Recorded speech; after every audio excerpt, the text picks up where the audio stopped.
In the city of Harar, long ago, a little girl lived with her father and mother. Her name was Irit. One day, Irit's mother died. At first, Irit's father was sad, but soon he married again. After a year, another little girl was born to the man and his new wife. They called her Nurit.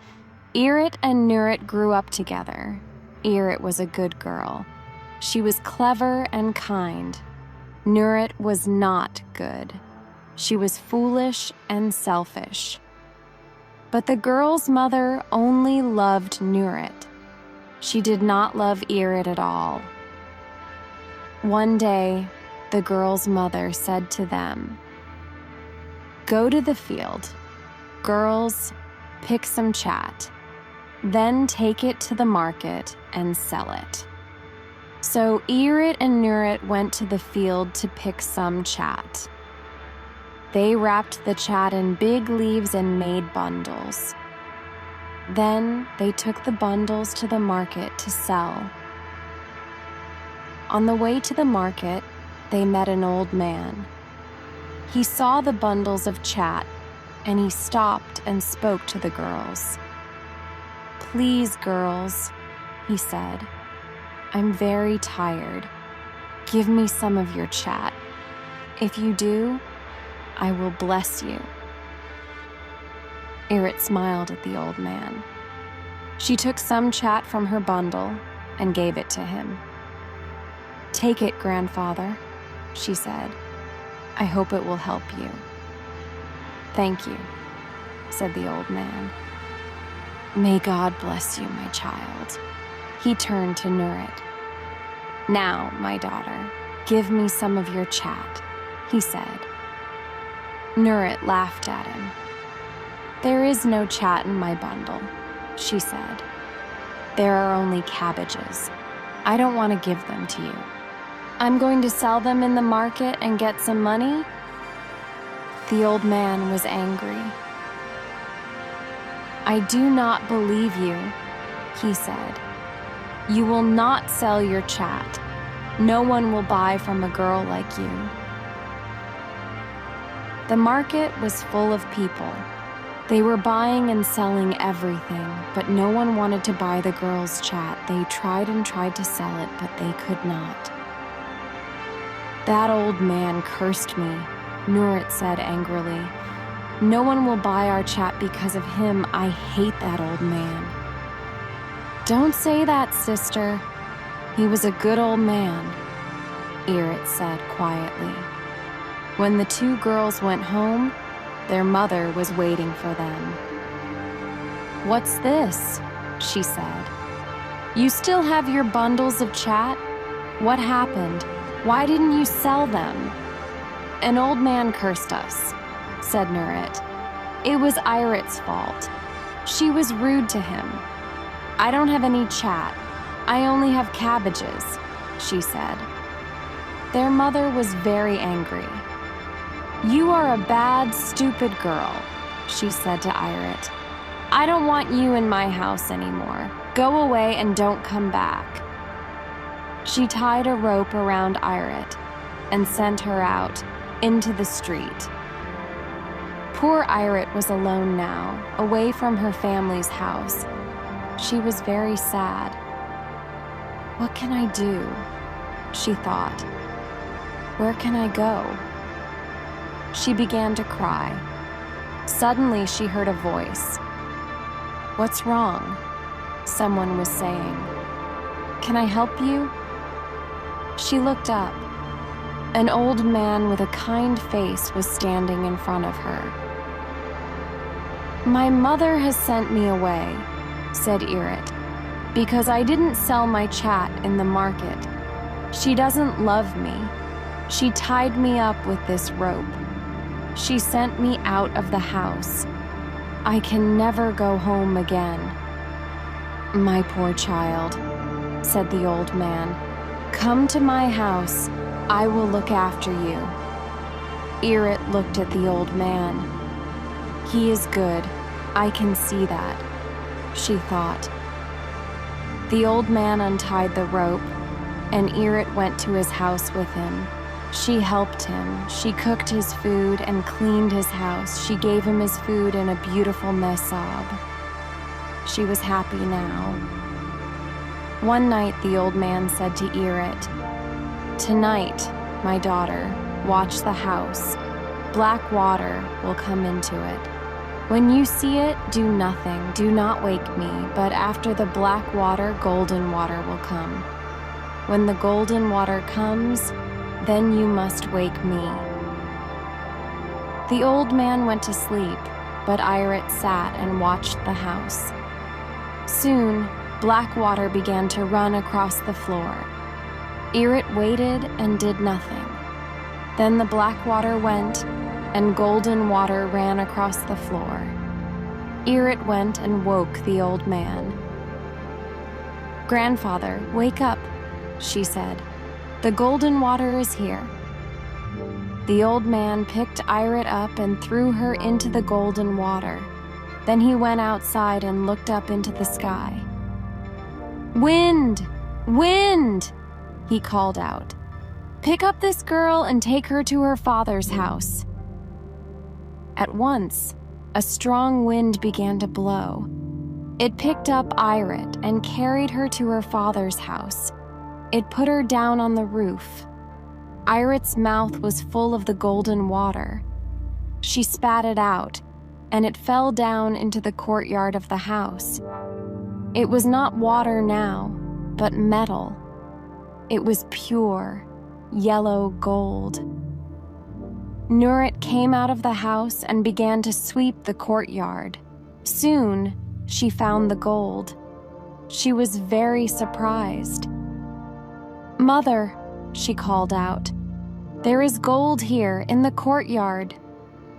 Her mother came and looked. "You are right," she said. "That's wonderful. Pick it up, my darling, and put it in a jar. We will keep it carefully." She went inside, and Irit spat again. More gold fell into the courtyard. Nurit looked up and saw her. "Mother!" she shouted. "Irit is on the roof of the house." Her mother was angry. She did not come outside again. "Don't talk to me about that girl," she said. "How can she be on the roof? She went away and she never came back. I'm sure the hyenas have eaten her." Nurit was still looking up at her sister. "Where did this gold come from, Irit?" she asked. "I spat it out of my mouth," said Irit. "I don't believe you," Nurit said. Irit spat more gold out of her mouth. "Oh," said Nurit, "it's true. How did you do it? How did you change your spit into gold? Come down here, my darling sister. I will get you some nice things for you to eat. Come and tell me everything. Perhaps I can learn to spit gold too. Oh, I am so happy to see you again." Irit was angry. "Nurit isn't happy to see me," she thought. "She doesn't love me. She only wants gold." She wanted to punish Nurit. "I met an old man," she said, "and I went to his house. I cooked his food and put it on the floor for him." "What?" said Nurit. "Didn't you give him his food in a mesab?" "He likes to eat it from the floor," said Irit. "What happened next?" said Nurit. "Go on, my dear Irit. Tell me more." "At night, black water came into the house," said Irit. "When it came, I woke him at once. He threw me into the water. After that, I began to spit gold. Now, Nurit, you promised to give me some nice food. Where is it?" Nurit laughed. "If you want food, go to my mother and ask her," she said. "I'm not going to give you anything. I'm going to the old man's house. Soon I will spit gold from my mouth too." Nurit hurried to the old man's house. "I am Irit's sister," she said to him. I have come to help you." "Good," said the old man. "You can cook my food." Nurit did not like to work. She cooked the old man's food badly. She only wanted gold. "Here," she said to him. "It's ready.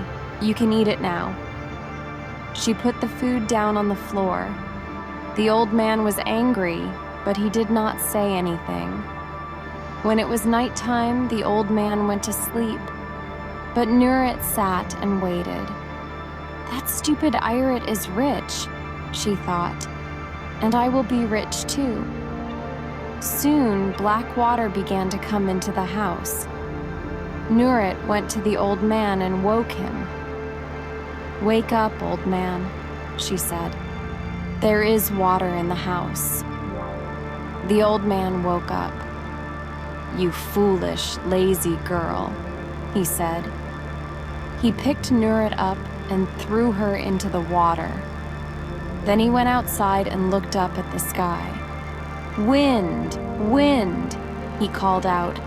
"Pick this girl up and take her to her father's house." At once, a strong wind began to blow. It picked Nurit up and carried her to her mother's kitchen. It blew her into a corner under the injera pan. In the morning, Nurit's mother came into her kitchen. She began to light her fire. Suddenly, she saw Nurit's foot under the injera pan. "There's a cat in my kitchen," she said. "Psst, cat, go away." Nurit began to cry. "Mother, it's not a cat. It's your daughter, Nurit," she said. Her mother pulled her out from under the injera pan. "Nurit, what has happened to you?" she said. "You are ugly. You are not a pretty girl now. You are ugly all over." "Irit did this to me," Nurit said. "She used magic on me and made me ugly." "Your sister is a wicked, wicked girl," her mother said. "Don't worry, my darling. I will punish her." Nurit was sad now. She hid in her mother's house. "No one will marry me," she thought. "I am ugly now." Nurit was uglier than before, but Irit was more beautiful. Men wanted to marry her. Her father chose a good young man and arranged the marriage. His wife was angry. "This young man is too good for Irit," she thought. She took Irit's hand and pulled her to the river. A big python lived near the river. "Python, come and take this wicked girl," Nurit's mother called out. The python was a wise old snake. "I know this woman," he thought, "and I know her daughter. The woman is cruel and wicked, but the girl is good. If I do not help her, the woman will kill her." "Don't be afraid, my daughter," he whispered to Irit, and he opened his mouth and swallowed her.